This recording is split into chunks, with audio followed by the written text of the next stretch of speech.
Bismillahirrahmanirrahim. Assalamu alaikum. So we will be discussing a new, area in mathematics. So it's a portfolio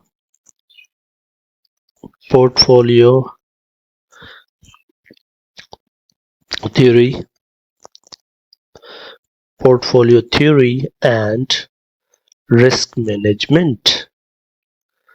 So we are starting another journey today, and we hope that we will finish,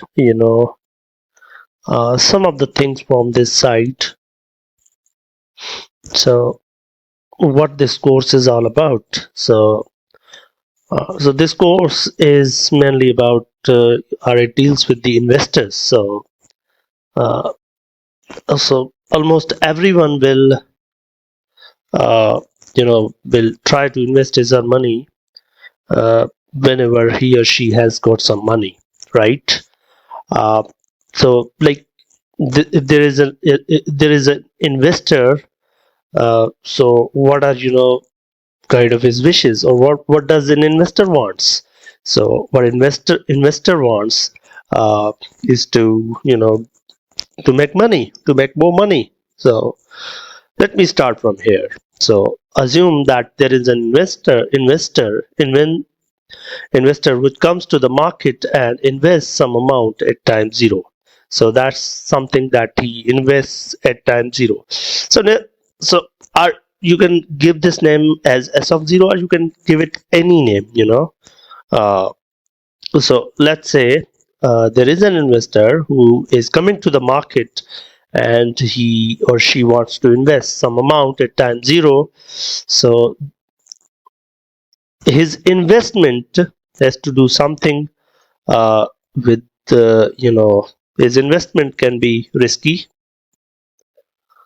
it can be risk free, totally risky or totally risk free, or it can be linear combination or combination of both, right? Suppose someone has got some amount, let's say $100, and he or she is coming to the market, or he or she intends to invest them. So there are two possibilities, or you can say that three possibilities.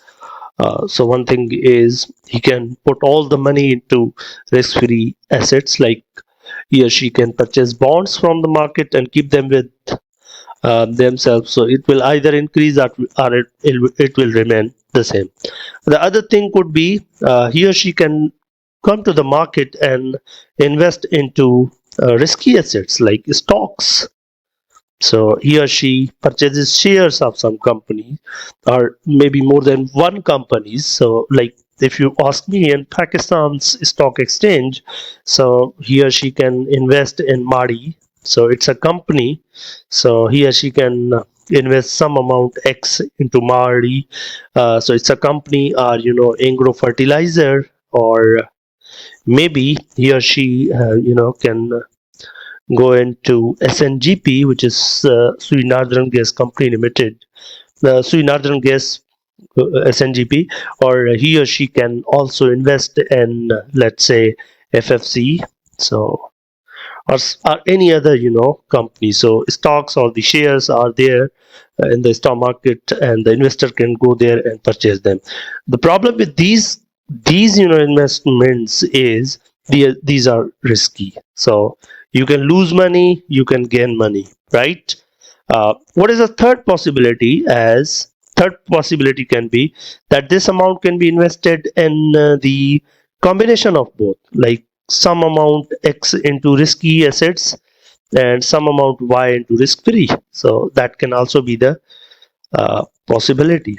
But at the end of the day, what is going to be the desire of an investor is he or she is interested in making more money. In other words, I will use the word returns. So he or she will be interested in making more returns. So I will represent these returns with K, or sometimes maybe R. So returns, he or she will be interested in making more returns.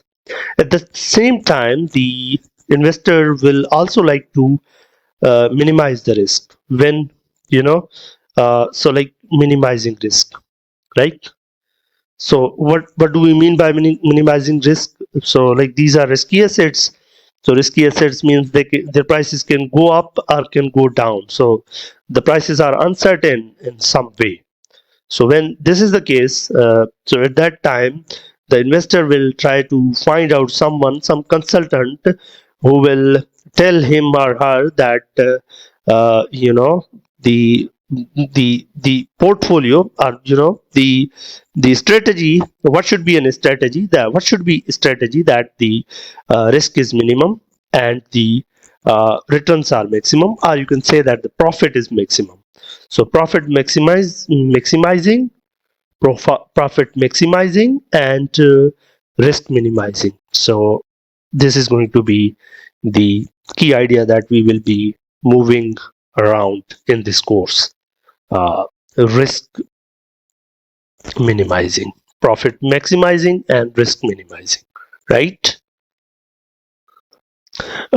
So whenever we are talking about the risky investments, right?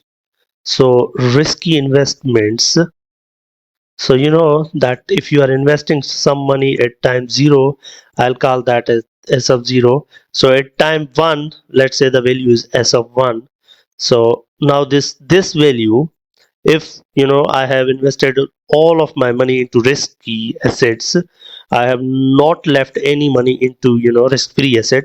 So at the s1 uh, can take any value. So there will be range of values, maybe, or it can take any value right at the moment. So it's a random variable. So mathematics comes into action. So in particular, probability comes into action. So it's a random variable, and I am interested in finding out what is going to be the value of this random variable. But because it is random, it is distributed, so I don't know what value it will take. It can take $120, it can take $90 if I have invested 100, let's say, at the first day. So at time, so it can take maybe $80, or maybe it can take $110, right? So these are possibilities. But what is going to be sensible thing to talk about is going to be the expected value of this random variable. So what is the expected value of the this random variable, right? So it will going to be some sort of averaging all these outcomes, and what is going to be the variance of this random variable, right? Or we can talk about the standard deviation of this random variable, which is going to be the square root of s of 1, right? So I will talk now more about it, right? Let's get into. So we will assume for the moment that, let's say, we are investing everything into stocks. So at the moment we are concerned with risky investments, or you can say that we are talking about stocks, or maybe some investment that involves randomness, right? Okay, so I'll first talk about this. Assume at the moment time t equal to 0. So let's say this is time axis, and I'm here at t is equal to 0. Let's say this is my amount on this axis. So let's say I've got $100 right here, 100, let's say. So at time 0, my value is $100. So what is this $100? It's the amount that I am having at the moment when I am investing. So like there is an stock. So suppose I am purchasing the stocks of agro fertilizers, and I am purchasing the stocks of $100, right?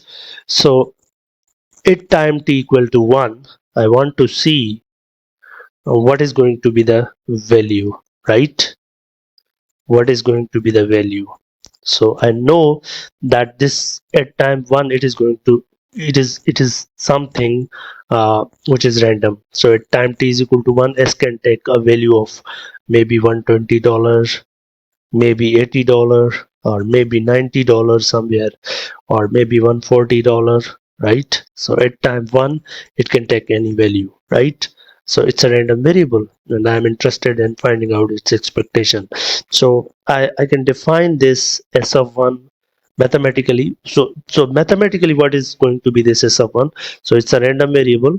S of 1 is a random variable that will take values from a probability space omega, and it will throw them into this set 0 to plus infinity. So what is this set? This, it is the set of states or the scenarios. States or scenarios, right? So it's a probability space. So one can also write, if there are n scenarios, let's say, so in possible states of stock, it can take the value 80, 90, 21, 20, 30. These are the states. So like I can represent them w1, w2, w3, so on, let's say wn, right? Additionally, this sample space or the probability space has got this structure. So it's an omega probability space with the sigma algebra f and p as the probability measure. So the sigma algebra is what? It's the collection of subsets of this. So it contains scenarios, or let me be very specific. So omega is probability space and f is the sigma algebra, or the you know sigma field, I should say. So p is the probability measure. So omega is somehow uh, this set w1, w2, so on wn. What is my f? So f is some set which contains the subsets of this omega. So w1, let's say w2, or maybe w1, w2. So in this way, let's say if I take this sigma field as 2 to the omega, which is power set of this omega, then this will contains the elements as 2 to power n, right? Okay, so this is how my sigma field will look like, right? Okay, what is going to be this p, probability measure? So my probability measure is a function, that assigns probabilities to the scenarios. So like for example, s of 1 was happening to take either the value, let's say $120, let's say $110, let's say $90, or maybe $80. So each of these are scenarios. So one can ask that what is the probability that this scenario will be hit, or what is the probability that stock will be in this state, or what is the probability that my stock price of my share at time t is equal to 1 will be 90. So this p will be telling me the probability, and I will define it in this way. So p is a set which is defined from where? Which is defined from